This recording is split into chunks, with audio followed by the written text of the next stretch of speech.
A lot of this isn't going to make sense to you, and I'm sorry about that.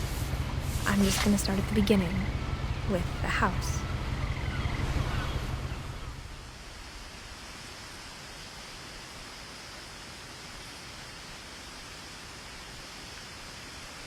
Someone had put up a chain-link fence, but it looked like I wasn't the first person to hop it. My brother Milton disappeared when I was 4. It was like the house just swallowed him up.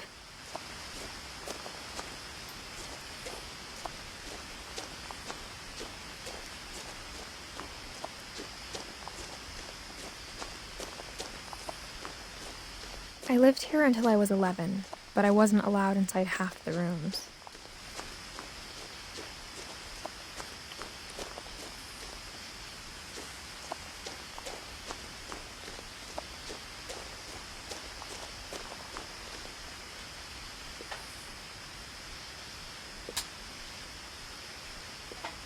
Inside the mailbox were bills from 7 years ago, marked urgent, open immediately.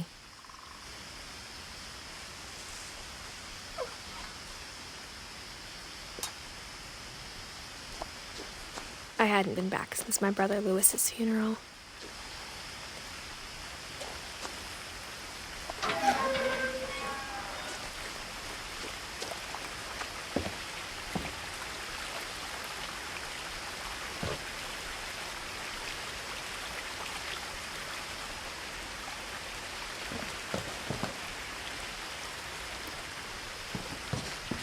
In her will, my mother left me a key, but didn't tell me what it unlocked.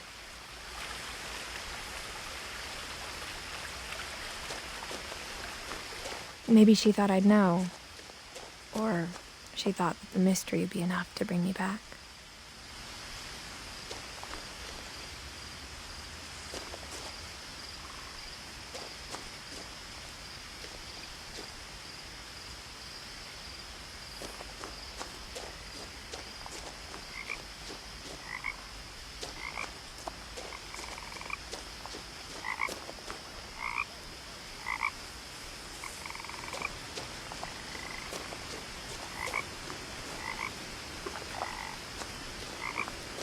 The truth is, even after I inherited the house, I never thought I'd come back to it. But now I had questions about my family that only the house knew the answers to.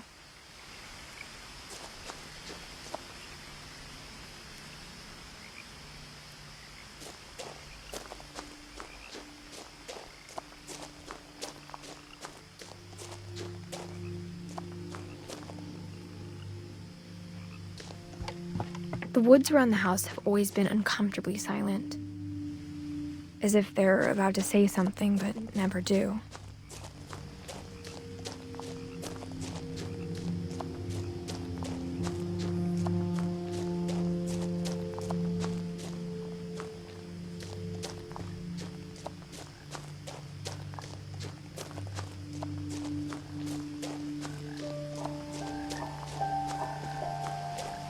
The house was exactly like I remembered it, the way I'd been dreaming about it.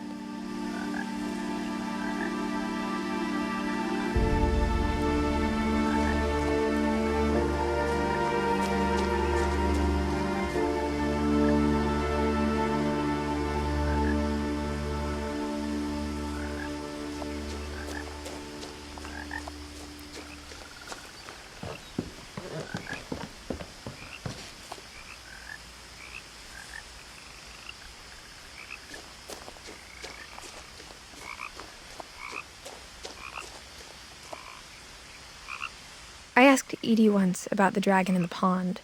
She said it had killed her husband. I was 6. It seemed like an odd joke to me, even then.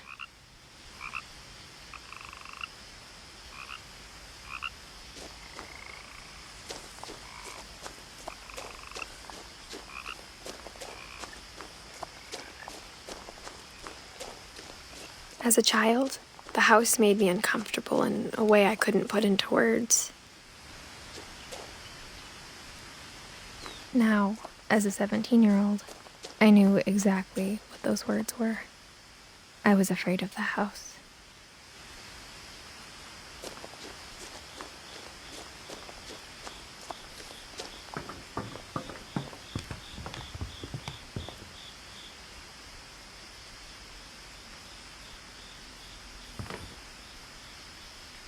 I hoped the key might unlock the front door. It didn't.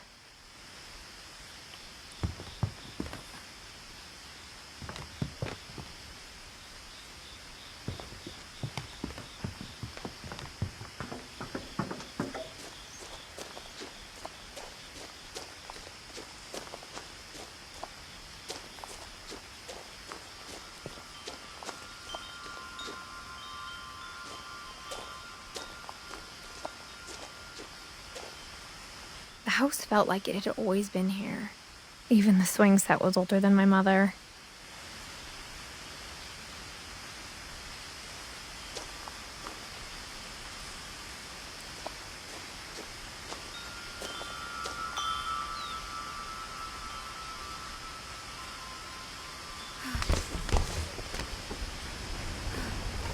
Crawling through the doggy door used to be a lot easier when I was 11.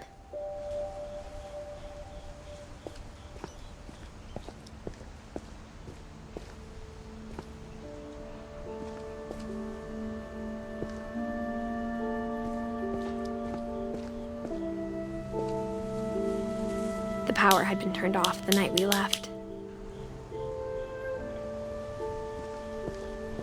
For the first time in years,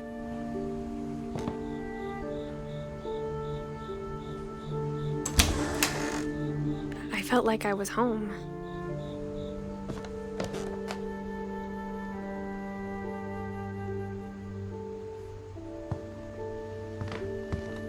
But instead of a family, there were just memories of one.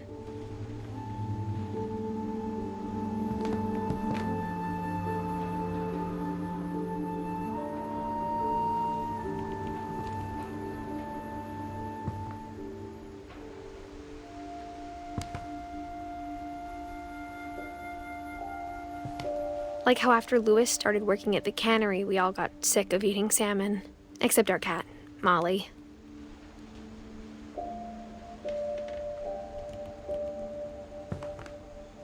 Or how only one restaurant would deliver to our house, so we had Chinese a lot.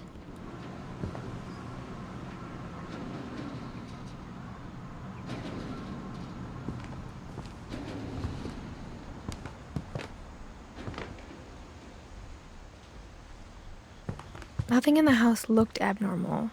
There was just too much of it, like a smile with too many teeth.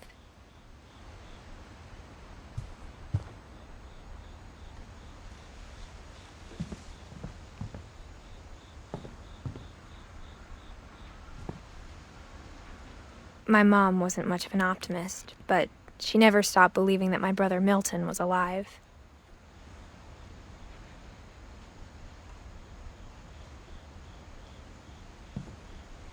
A lot of things got left behind in the whirlwind of that last night.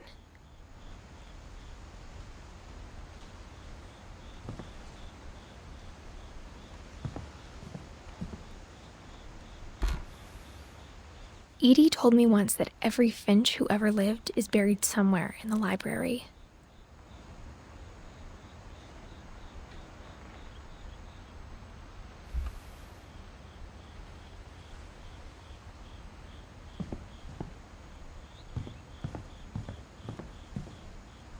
Mom always told me to stay out of the basement, so I wasn't too surprised when the key didn't fit.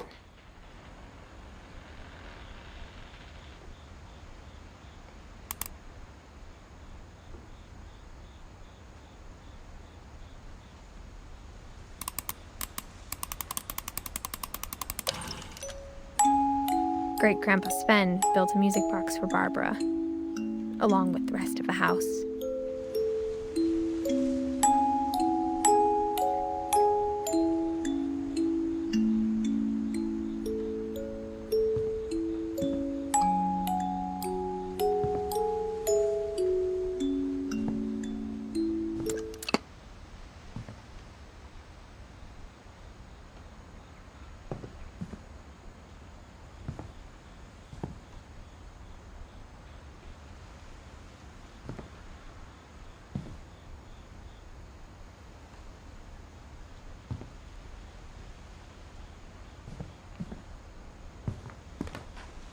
Even the fireplace had a story. Edie told me the bricks came from the original house, after it sank.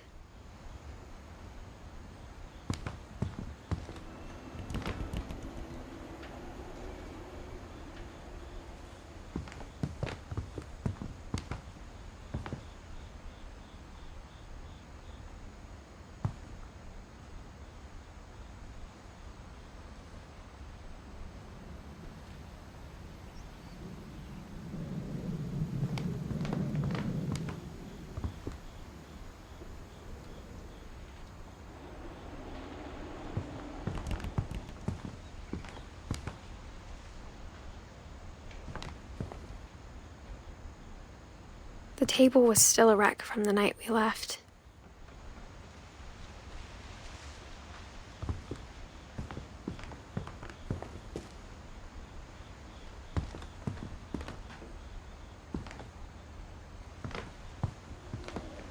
It was like a bomb had gone off, killing everyone but sparing the furniture. My mom was the only one of us who could imagine Great-Grandma Edie living in a nursing home.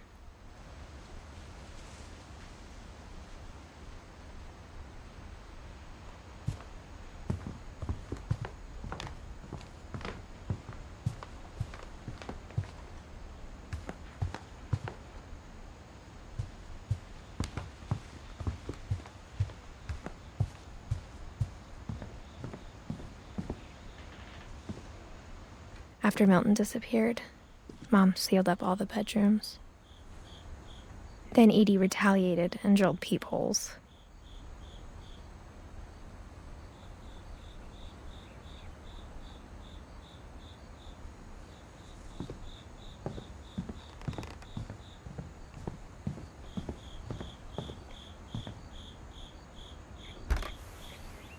My Grandpa Sam spent 7 years sharing a room with his dead brother, Calvin.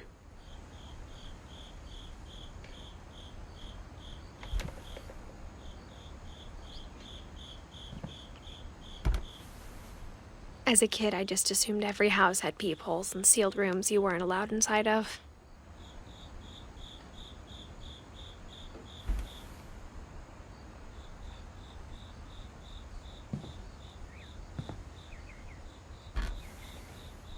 The last time I was in Edith Sr.'s room, I was 10 and she was painting my portrait.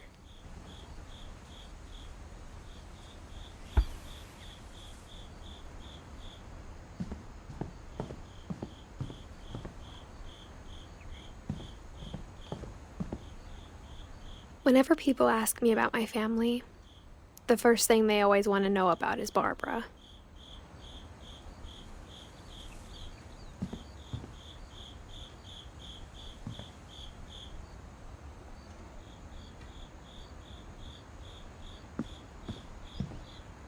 Edie's father, Odin, built the original house.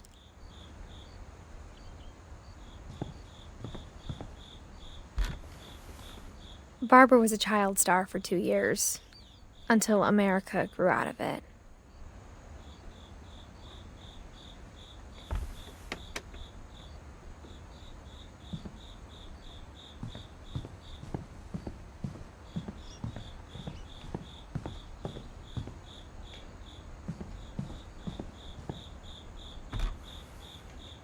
Molly always seemed like a girl I could imagine being friends with, if she hadn't died in 1947.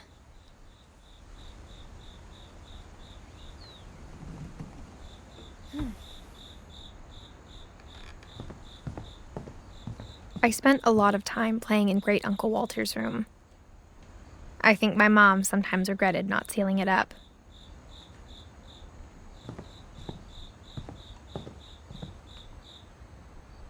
Lewis told me there were secret passages, but I never believed him.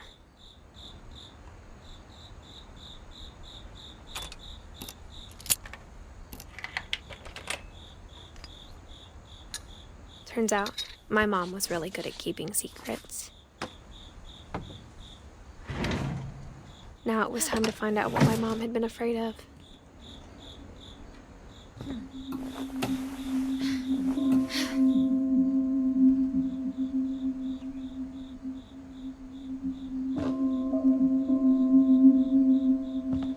Reading this, maybe it sounds like I had a plan. but I had no idea what was behind that door.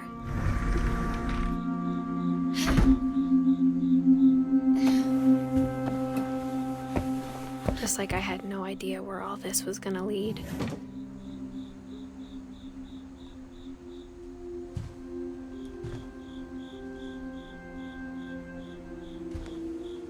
I grew up looking at Molly's room through the peephole.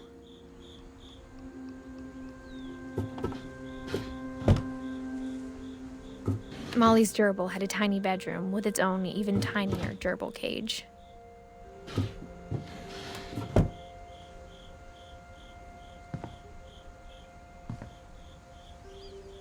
Being inside for the first time, I felt like I'd stepped behind a painting.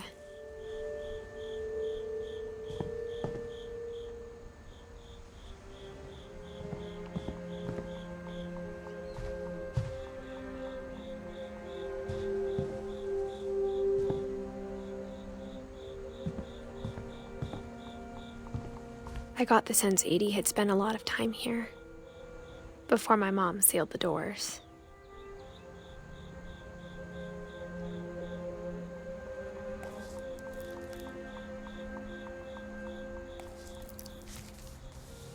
December 13th, 1947. Dear Diary, I'll be gone soon, but I wanted to tell somebody about what's gonna happen. It started when Mom sent me to bed without dinner. I woke up and I was starving, so I looked around for something to eat.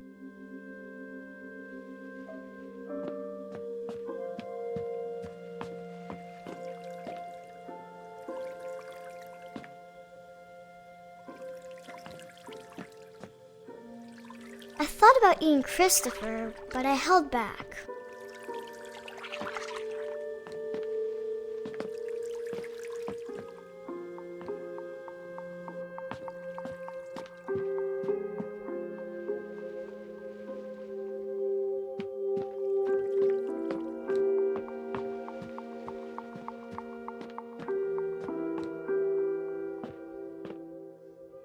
My Halloween candy was all gone. Mom, can I come out now? Sweetheart, it's late. Go to sleep.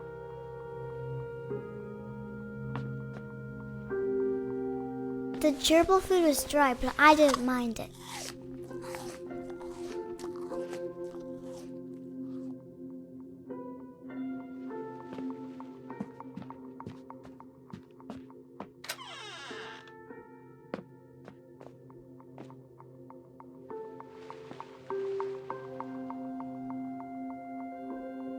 I kept eating and eating.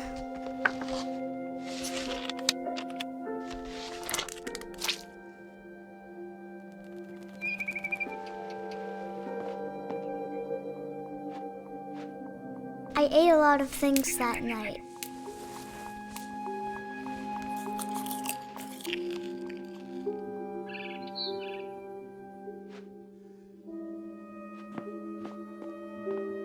Then I heard chirping outside my window.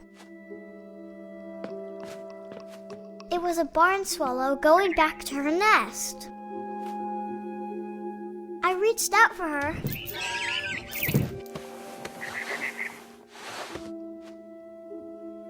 And suddenly, I was a cat.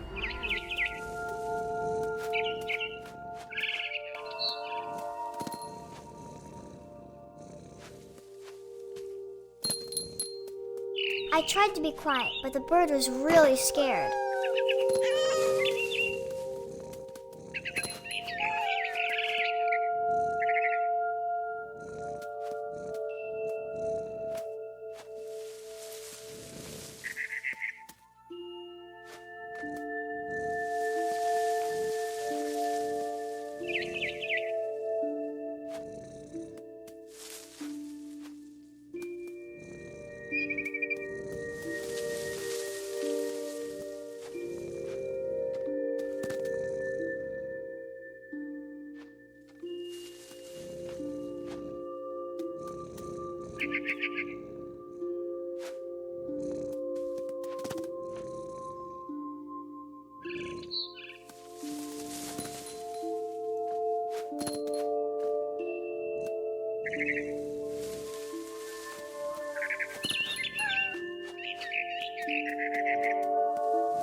I jumped and I almost got her.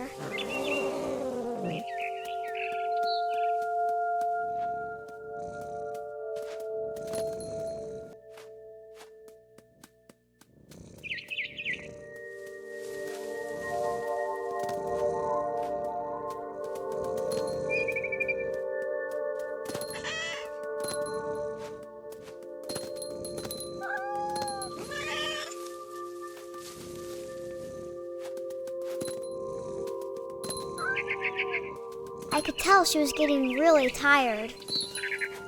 Now I was up in the big tree. I promised Dad I wouldn't climb it anymore. All I cared about was eating that mama bird.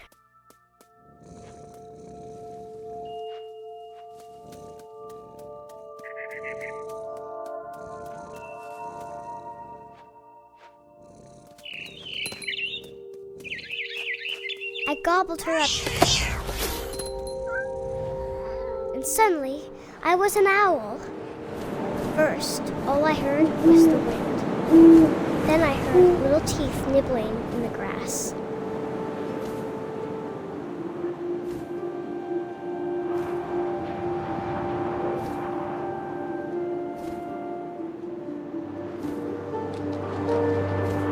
Rabbits.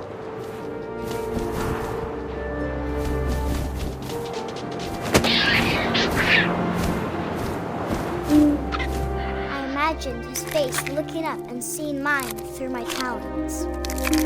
I swallowed him up, and I didn't chew one bit.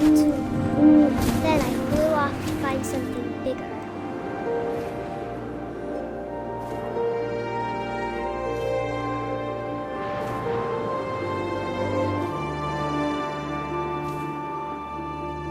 A mama rabbit.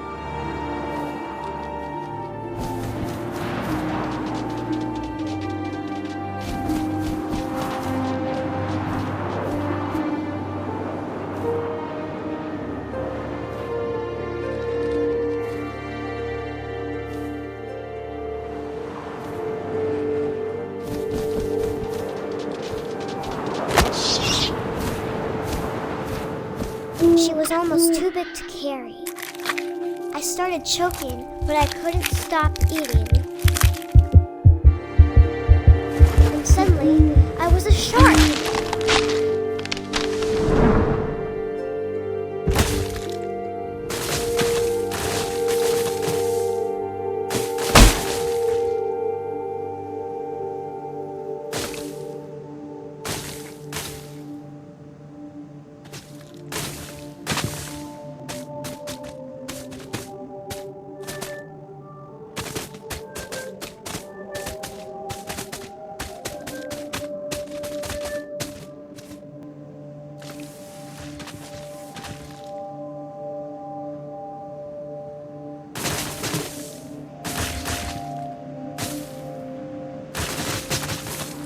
I rolled off a cliff and into the ocean. Now, I was hungrier than ever.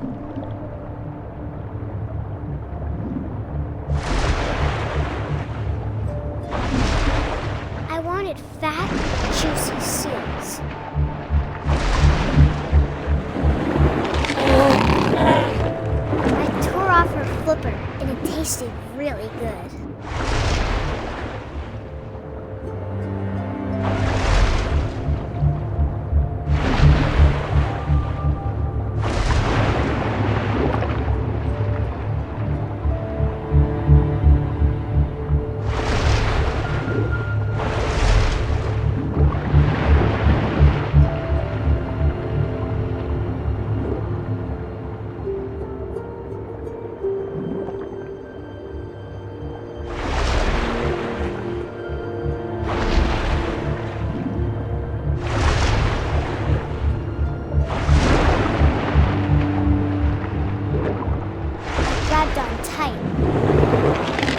So hungry, I jumped out of the water.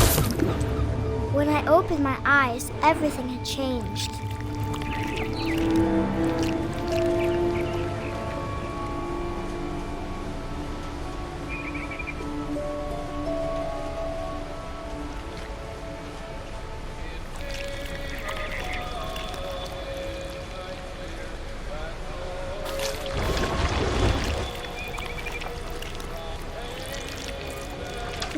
was a monster, and I smelled people everywhere.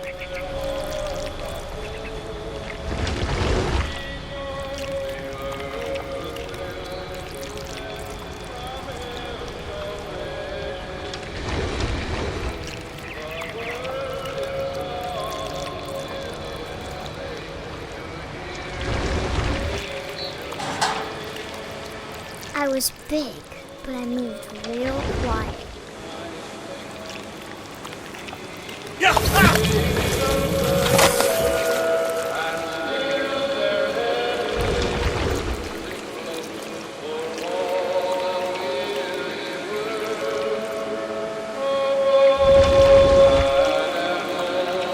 I wanted to stop, but also I didn't.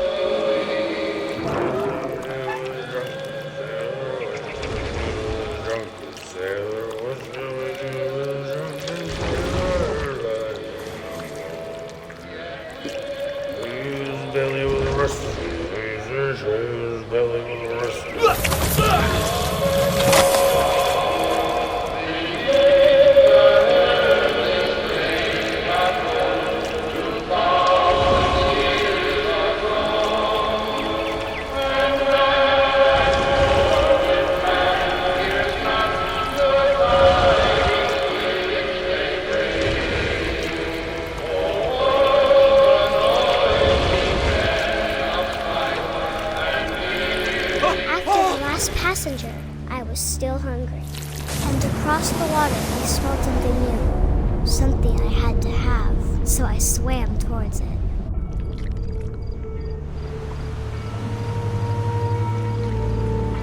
I slithered onto the sand, and the good smell went into an old pipe.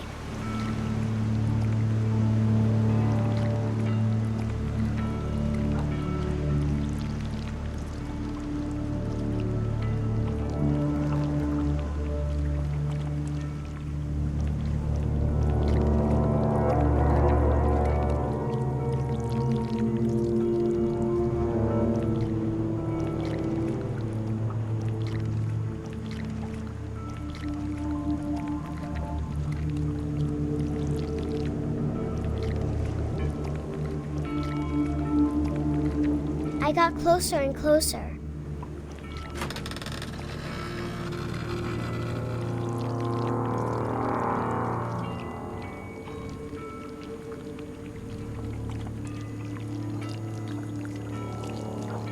All of my stomach started growling. And suddenly, I was me again. I held my breath for a long time, but I couldn't hear anything. I think it's waiting for me to fall asleep. But it's not going to wait much longer. It needs to feed, and we both know I will be delicious.